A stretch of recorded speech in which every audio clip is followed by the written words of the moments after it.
1. Hey guys, it's Leo again. This is the second video I promised you guys today. This is going to be about the Bazooka more or less. This one here is it's a brand new tube. I have not used it yet, so I don't know how it's going to perform. And I'm going to show you guys a few things to do before you really get this thing going.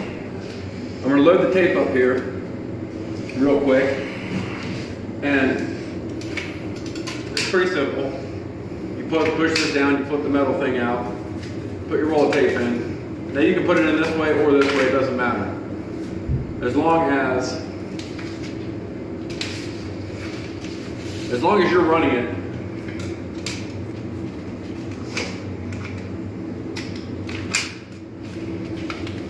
with the indented line, you want to be able to fold it like this, like you're creasing for a corner, and that goes into the loader here.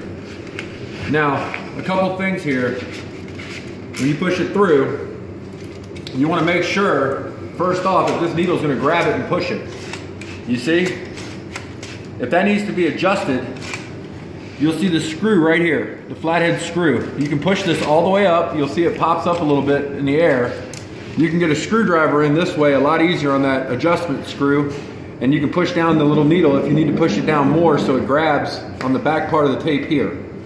Okay, now the other adjustment is for the tension on the wheel. Now you hear it clicking. If you have this thing all the way down, you're gonna have problems with your Bazooka down the road, because what's gonna happen is it's gonna go backwards. When this thing goes backwards and you're open on the mud, it's allowing the cable to get spun up inside the Bazooka. When that happens, you're gonna have a tangled mess and you're gonna end up having to replace the cable. There's no other way around it. I don't like to put a lot of tension on it because I don't like it to pull too hard.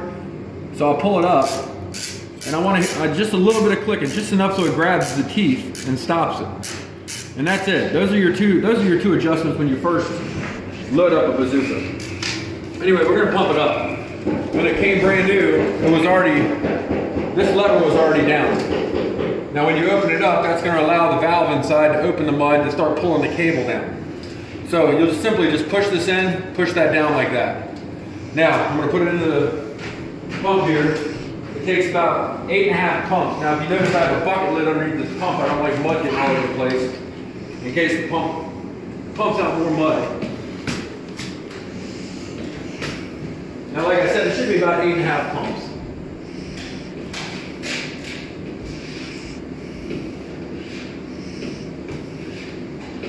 Now I've got my fingers in the top of the tube to feel the back of the end of the cable, so that I know when it's full. I'm going to click this over like this, and that's about it. Now what I'm going to do is make sure there's razors working. I'm going to cut one time, cut and pull. Spits out a nice piece of tape like that. Now another thing I do is I roll this forward, the wheel, with my fingers. I want that mud to start coming out of that tape, see? Now I'm going to run a couple things in here just to show you how to wipe it down so you're not making a mess.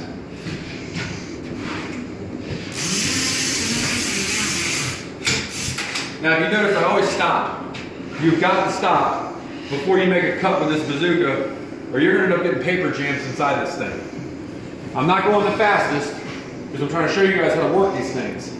Because there's a lot of questions, a lot of new guys coming into the market, they don't know, they want to go faster, they want to make more money, and they want to be productive. I'm always going to run my butt joints first.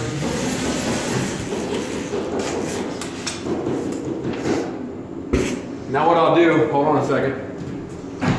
Where's that 6-inch knife? Window. Now for me, I have a part of my wipes down, but for this instant, I'm going to wipe these by hand, just the tops of the butt joints real quick, so you guys can see what I'm doing here. Now sometimes you'll get blisters if you don't give it an extra roll. So I'll give it a little roll right here along the flat just to make sure more mud's coming out.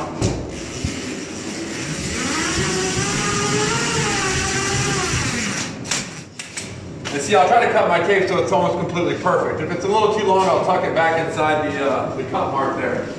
Now I will tell you, I run a North Star Bazooka, and I'm literally just trying out this level 5. Now this Bazooka did not pull tape off of that corner like my North Star does.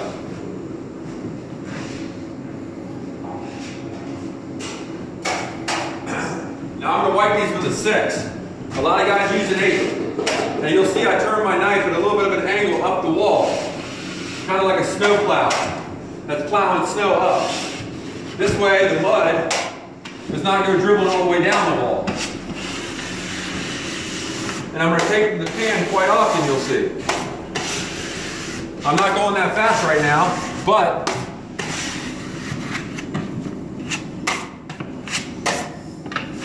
that's all it takes. Now I find it a lot easier if I was running this whole room out. I would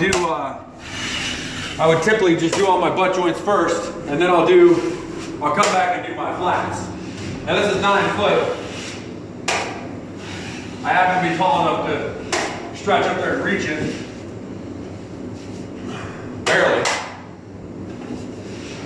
But again, I would have somebody, right now I'm running 3 people, I'd have somebody on stilts, I'd have somebody on the floor. Anyway, that's how you wipe down without making a mess with the tube. And that's a basic knowledge of how to run the tube. It's going to take you guys a while to get it, but I'll tell you right now, it is the fastest way to tape a house. I'll do another video a little bit later once we get this house flatted out, and then we'll run some angles for you and show you how to run those. Subscribe to my YouTube channel, and I'll see you guys later.